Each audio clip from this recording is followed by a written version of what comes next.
lillahi ma fi samawati wa ma fil ard wa in tubdu ma fi anfusikum aw tukhfu yuhasibukum bihi Allah.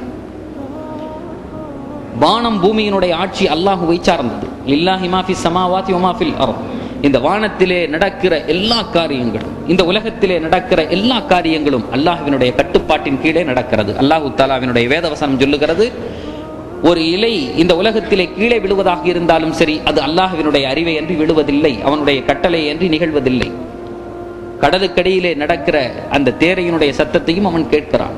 அதற்கும் உணவு கொடுக்கக்கூடிய பொறுப்பாளனாக அவன் இருக்கிறான்.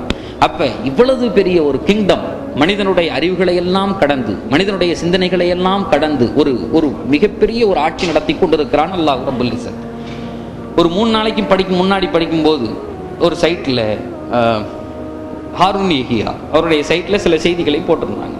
ஒரு மீனை பற்றி உண்டான வரலாறை எழுதியிருந்தார். ரொம்ப அருமையான வரலாறு. பல பேர் உங்களிலே அதை படித்திருப்பீர்கள் அப்படின்னு நினைக்கிறேன். இருந்தாலும் கூட அந்த வரலாறு உண்மையிலே படிக்கும்போது எனக்கு ஆச்சரியத்தை கொடுத்தது.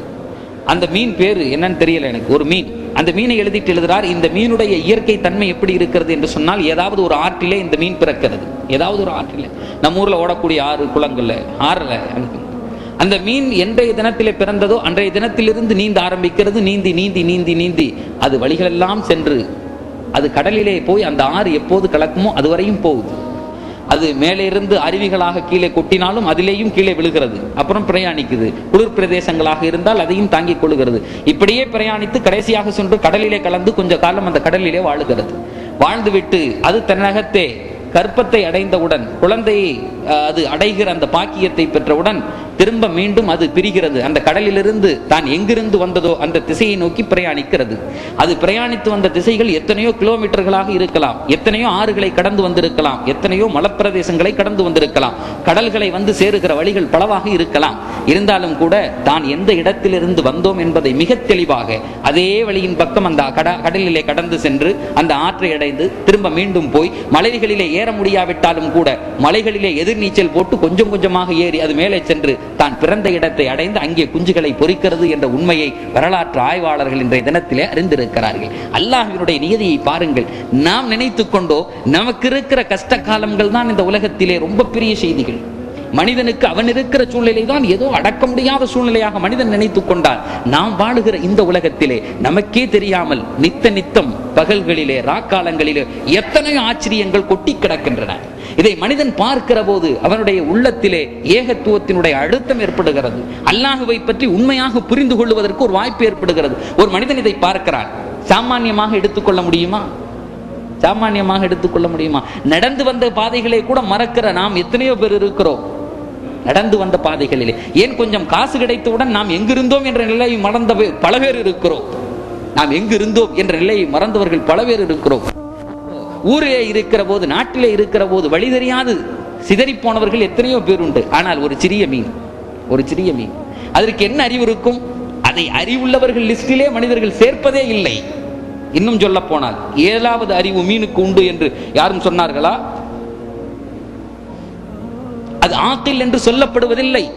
அப்படிப்பட்ட ஒரு பொருள் கூட அல்லாஹ்வினுடைய அனுமதியை கொண்டு, அல்லாஹ்வினுடைய அனுக்கிரகத்தால் இத்தனை கிலோமீட்டர்கள் தூரம் வந்த இடத்திலே பிரயாணிக்கிறது என்று சொன்னால் எவ்வளவு பெரிய அதிசயம் அது. இப்ப இது மனுஷனுக்கு தெரிஞ்ச ஒண்ணு. இந்த உண்மை மனுஷனுக்கு தெரிஞ்ச ஒரே ஒரு உண்மை. அல்லாஹ் தஆலா சொல்லுகிறான், இதே போன்று கோடான கோடி மனிதனுடைய அறிவுக்கெல்லாம் எட்டாத நீ தினம் தினம் சிந்தித்தாலும் ஆச்சரியப்படுவாய். தினம் தினம் சிந்தித்தாலும் நீ பிறந்ததிலிருந்து 80 ஆண்டு காலங்கள் வாழுகிறாய், நித்தம் பார்க்கிறாய் அல்லாஹ்வினுடைய அதிசயத்தை என்று சொன்னால் நித்தம் ஆச்சரியப்படுவாய். அத்தனை அதிசயங்கள் இந்த உலகத்திலே கொட்டி கிடக்கின்றன. உலகத்திலே வந்தவர்கள் ஆச்சரியப்படுவார்கள், வரப்போகிறவர்கள் ஆச்சரியப்படுவார்கள். 1400 ஆண்டுகளுக்கு முன்னால் ஒரு தினத்திலே மஸ்ஜிது நபவியிலே அமர்ந்து பெருமானார் சொன்னார்கள், ஒரு நாள் வரும், கியாமத்துடைய நாள், அதனுடைய அருகாமையிலே கிழக்கிலே உதிக்கிற சூரியன் மேற்கிலே என்று சொன்னார்கள். அந்த சஹாபாக்கள் அப்படியே நம்பினார்கள். ஆமன்னா செல்லம்னா. பதில் கேட்க தெரியல இல்ல, பதில் கேட்கல. எந்த ஒரு செய்தியை நடந்தாலும் நாயகம் ஸல்லல்லாஹு அலைஹி வஸல்லம் அவர்கள் ஹுதைஃபா, அதாவது தன்னுடைய கடைசி ஹஜ்ஜத்துல் விதாவிலே வைத்து சஹாபாக்களை பார்த்து கேட்டார்கள். லட்சக்கணக்கான சஹாபாக்கள் காபத்துல்லாவிற்கு முன்னே நின்று கொண்டிருந்தார்கள் மக்காவிலே. நீங்கள் எந்த ஊரிலே இருக்கிறீர்கள் என்பது உங்களுக்கு தெரியுமா?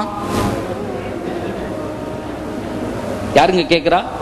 நாயகம் ஸல்லல்லாஹு அலைஹி வஸல்லம் அவர்கள் கேட்கிறார்கள். தன்னுடைய சகோதரர்களை பார்த்து கேட்டார்கள், நீங்கள் எந்த ஊரிலே இருக்கிறீர்கள் உங்களுக்கு தெரியுமா? என்ன பதில் சொல்லிருக்கணும்? மக்காவிலே இருக்கிறோம் யா ரசூலுல்லாஹ். சஹாபாக்கள் சொல்லல, அல்லாஹுக்கும் அவனுடைய ரசூலுக்கும் மட்டுமே தெரியும் நாம் யா ரசூலுல்லாஹ் என்று. என்ன பணிவு!